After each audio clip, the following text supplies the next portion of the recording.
एक बेटे ने अपनी मां की आखिरी ख्वाहिश पूरी नहीं की और फिर जो हुआ इसने उसकी जिंदगी बदल दी।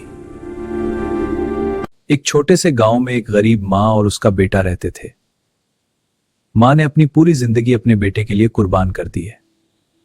तो खाना तैयार है।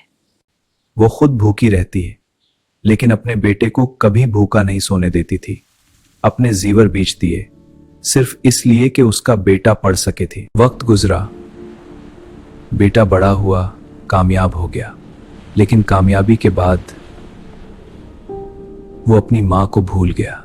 एक दिन मां ने आखिरी बार उसे फोन किया और सिर्फ एक बात कही, बेटा एक बार आकर मुझे देख जाओ। लेकिन वो मसरूफ था और उसने वो कॉल इग्नोर कर दी। जब वो अगले दिन घर पहुंचा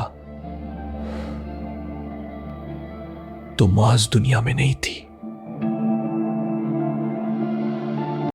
याद रखें, माँ जैसी नेमत दोबारा नहीं मिलती। क्या आप अपने वालिदैन को वक्त देते हैं? कमेंट में यस या नो लिखें।